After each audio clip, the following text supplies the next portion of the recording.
This is the Art Marketing Minute with Eric Rhoads, author of the Amazon best-selling book, Make More Money Selling Your Art.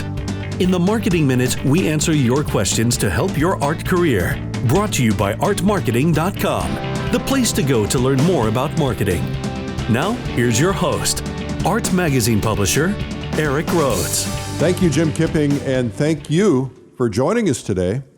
I am here. My goal is to eliminate the idea of the starving artist. So let's get right to today's questions.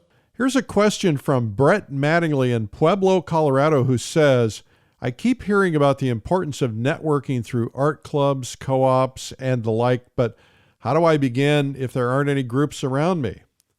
Well, Brett, first off, let's ask why. Why is it important? Well, it kind of depends on what's important to you, but the idea behind it is that if you're not connected with other artists, you really won't have a feel for what's going on in the art community, because when you have a lot of people connected, you're now understanding what people are doing, what are they selling, what things are working for them. It's nice to have friends that are other artists. You know, you might not have a group in your town, but you're in Pueblo, Colorado. I know there's a lot of artists around there. So really the goal is to be communicating with artists and hanging out with them on a regular basis. You can make that happen by creating your own little group on Facebook, or you can create a group where people get together in person. But why not just kind of start putting artists together, create your own little club? And, really the whole goal is just to be talking to other artists and networking to find out what's going on in their world. And if you can, that's a good thing. Somebody called me for some advice the other day. They just moved to California and they wanted to know how to get really connected fast. And I said, well, join the California Art Club. There's no better way to get connected than there, because, all the great artists are part of it, and there's a lot of collectors, and there's a lot of events happening, and a lot of things that are going on.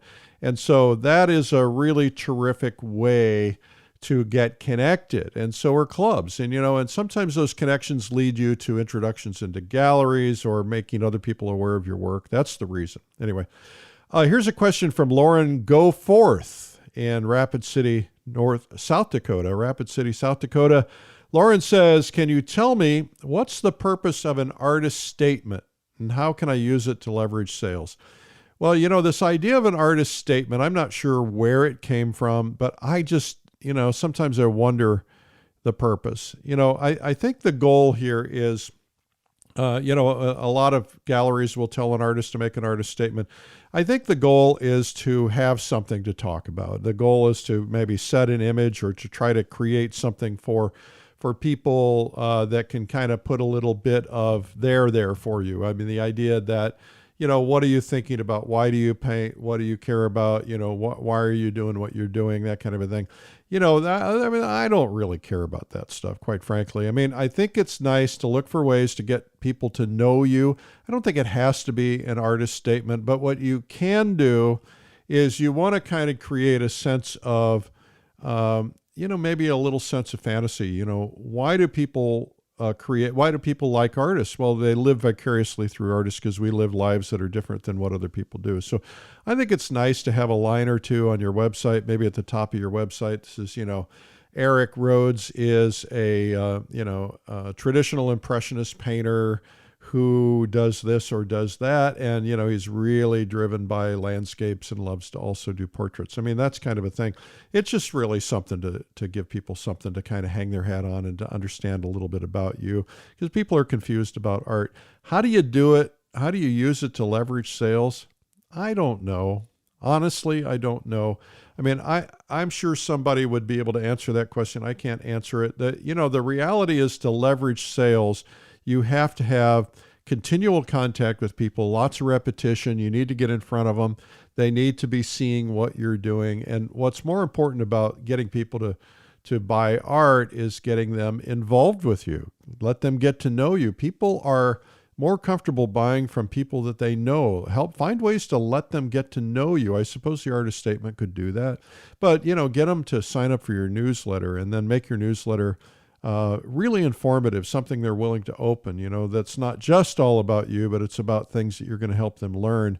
And I think just the idea of, you got to be putting yourself in front of people on a regular basis, probably more than you're comfortable with. And that's what's going to help leverage sales, because you never know when somebody's in the market for something, looking for a birthday gift or a special gift. And so just staying in front of people all the time, that's what it's really all about. We have a product that we created. I don't think we're going to sell it much longer because we're kind of ready to invent the next thing, but it's called Art Marketing in a Box. The whole purpose is to kind of make you a star in your local market and make people familiar with you, and really just kind of stay in front of people. And it works really, really well. I've had artists say they've doubled their sales in the first year from it just because they're staying in front of people. You don't need that. I mean, you just got to look for lots of creative ways to get in front of people. Well, this has been the Art Marketing Minute with me, Eric Rhoads. My goal in life is to eliminate the idea of the starving artist and to help your dreams actually come true. So if you want to submit questions, simply email eric@artmarketing.com. And to learn more about marketing ideas, you can visit artmarketing.com. Thanks for listening.